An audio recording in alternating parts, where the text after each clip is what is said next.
Sa lahat po ng mga kasama natin dito, and I hope General Morales is also here, magkakaroon lang po ako ng maliit na presentasyon. Alam niyo ho yung pinag-uusapan na mafia at para ho sa guidance na rin ng mga kasama natin sa komite, makikita niyo po to sa inyo na ring mga ginawang pag-aaral ng COA at dun sa mga pulisiya na nanggaling sa PhilHealth. Nakakalungkot pong isipin na patuloy taon-taon magmula 2013 hanggang sa ngayon, bilyong-bilyong piso ang nawawala at nakikita po to ng inyong mga opisyalis. Kaya po ko sinabing mafia to dahil mamaya papaliwanag ko rin yung relasyon ng bawat ospital at doon po sa nangyayaring pagpondo magmula sa ating PhilHealth. If I may request mabilis lang po to pero ito po yung mga opisyal na dokumento galing sa Commission on Audit. Next slide. 2013, ang sinabi po sa inyo, kasi tandaan po natin, ang COA reports ninyo or ang COA findings ninyo, random check po yan eh.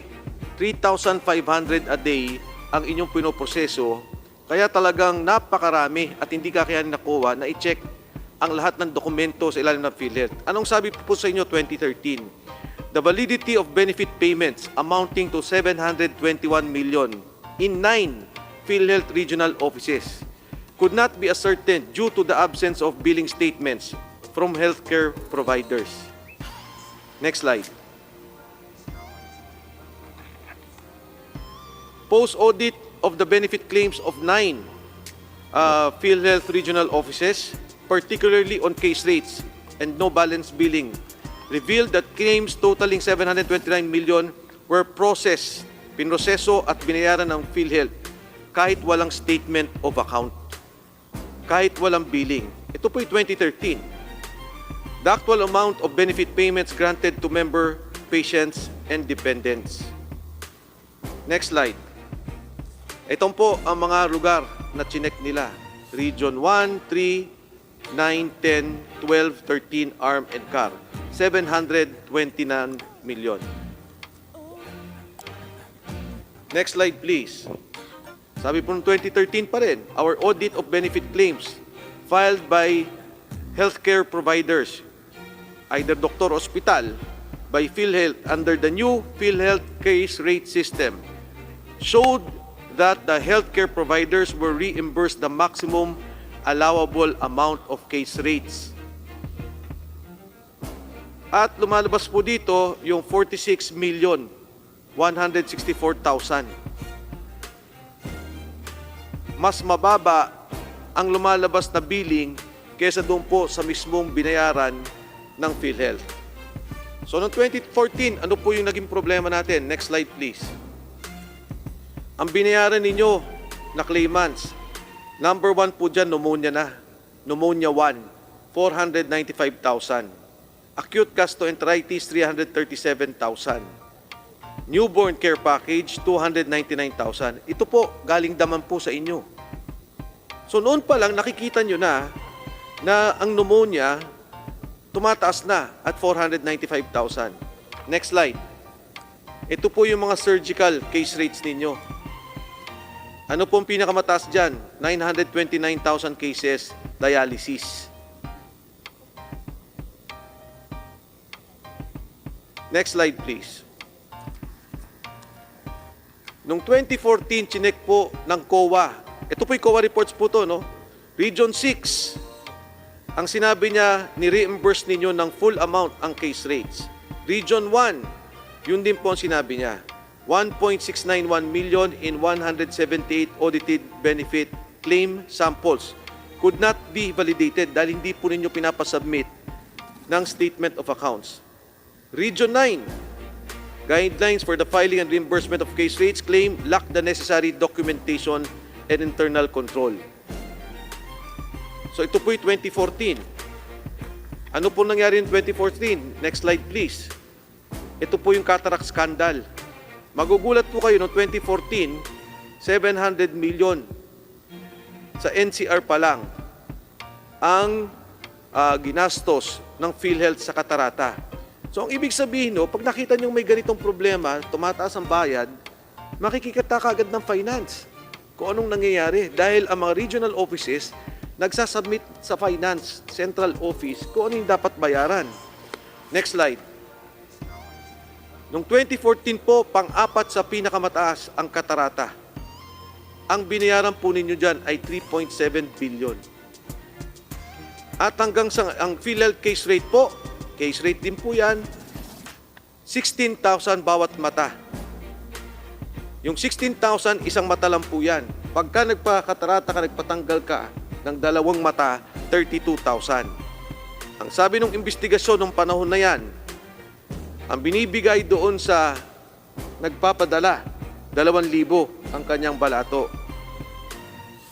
At doon sa eye center naman, binibigyan siya ng 6,300. Next slide. So ito po yung 2014 nyo. Lumabas na yung cataract removal at 2 billion pesos lumabas to 2014. Dialysis pa rin ninyo at 4,000. Kung titingnan nyo po yung dialysis ninyo, yung po yung nasa presyo nyo pa ata yan ng 4,500 ang case rate na ibinaba ninyo sa 2,500 nitong kailan lamang na 2016. Next slide. Eto na ho, 2014, nag 7.6 billion na kayo sa pneumonia. Yan po ang nauunan yung kaso. Yung gastroenteritis, yung UTI, 1.5 billion at gastroenteritis ay 1.3 billion. Next slide, please. 2015, again, sabi ng COA, report niya to, ang chinek naman niya NCR at Rizal. Ang sinabi niya, doon sa katarata ninyo, ay hindi nagkakaroon ng prior review.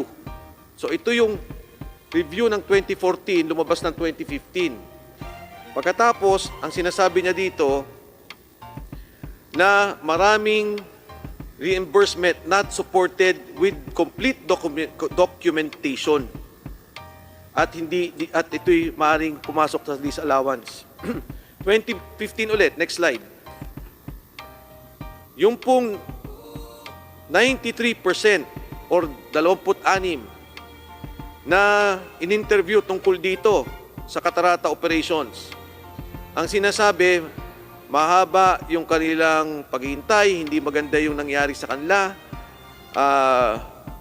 at merong recruitment scheme. Ito yung recruitment scheme noong araw na binatikos na rin noong 2014. So pasok po tayo, 2015, report nyo po to. Next slide. Umakyat na po ang ating community-acquired pneumonia at 9.7 billion pesos. Acute gastroenteritis, 2.1 billion. Urinary tract infection, 2.1 billion. Next slide. Pagdating po sa mga procedure, ang pinakamalaking binayaran ay dialysis, pero pansinin niyo ho, nag-6 na bilyong kagad. Ang laki ng itinulon ng dialysis. Dahil siguro nakita na nila yung kalakihan ng pagbibigay ng bayad tungkol dito, pero tingnan po natin. Next slide. 2016, NCR, 435 claims amounting to 47 million out of 518 claims, or 84% ang walang statement of accounts or billing. Binabayaran kaagad ng PhilHealth nang hindi pa nagkakaroon ng billing ang mga ospital. Magmula po yan 2013, ganyan parating observation sa inyo ng COA. Doon po sa ZAY Benefit Package, may package po kayo na ZAY Benefit, sinabi niya nag-overpayment ng 7.36 million due to full reimbursements doon sa ZAY Benefit Package. Next slide, please. Eto ho. Doon sa case rate, lumalabas, particular sa Region 1, ang actual charges, 1 billion. Ang binayaran, 1.4 billion. Sa Region 8, ang actual case rate nyo, 9.5 million. Ang binayaran 15 million. So nag-excess amount na naman ng 5 million. Dalawang region lang po yan at ang tinest ng yan ay almost all 53 cases lang po yan. 5 milyon kaagad ang nakita na sumusobra na bayad. Makikita rin po dyan, 18 claims, 3.83 million ang overpayment. 2016, ito po yung mga community-acquired pneumonia totaling 13.212 million lack the necessary documentation. Thus, the validity and propriety of the disbursements could not be ascertained. Andyan po yung mga ospital. 13 million po to. Ang cases lang na to is 868 cases. Pneumonia lahat. COA report 2016. Next slide. Sinabi po dito, yung hospital charges niyo, additional expenses benefit payments, 5.8485 million. Actual benefit claim, 15 million. Ang sinample po nila, 1,375. Ang dapat lang pong bayaran ay 9,570,000. So the additional unnecessary expense paid by PhilHealth is 5.484 million. Yan po yan. Please, next slide. Yan yung pinapakita niya. So ang kaso nito is, next slide please, 1,375 cases. Ni-review ng COA, 5.4 million kagas ang excess ninyo na binayaran. Ilan po ang kaso natin? Sa isang araw, 3,500 cases po tayo. So wala pa hong isang araw, 5 milyon na lumabas na pondong hindi dapat binayaran. Next slide please. Ang pneumonia nyo, binayaran ninyo is 9.4 billion in 2016. Gastroenteritis, 2.13 billion. UTI, 1.8 billion. Next slide. Ang hemodialysis ninyo, nagdoble na ho. Naging 1.5 million claims na ho from 800,000. At ang binayaran ninyo ay 8 bilyong piso. Next slide please. 2017, NCR po at saka Rizal.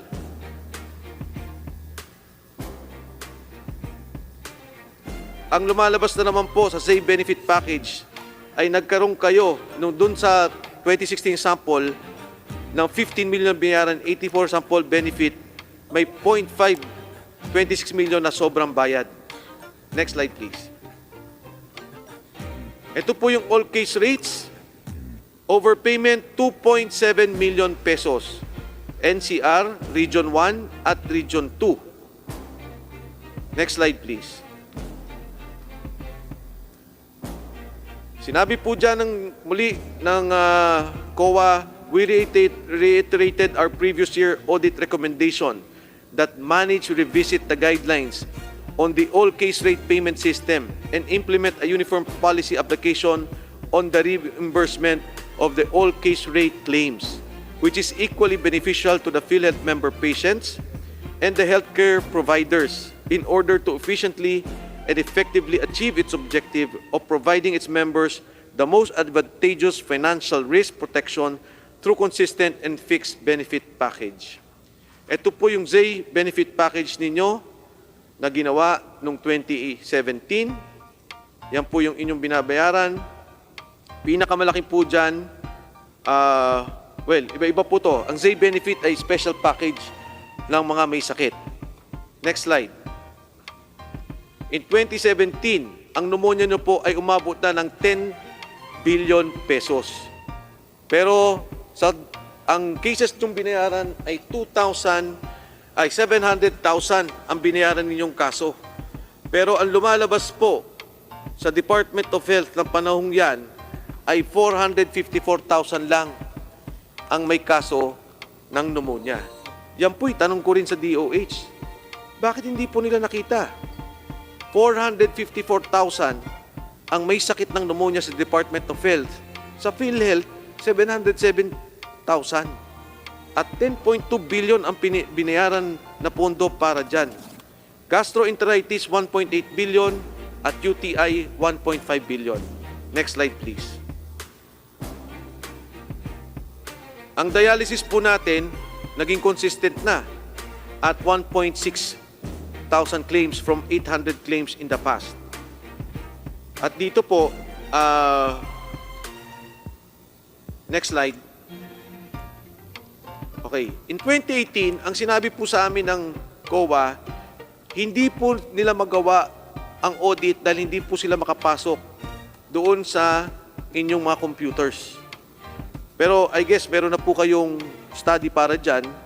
But at that time, ang sinasabi lang, all case rate transaction amounting to 62 billion pesos. 62 billion pesos.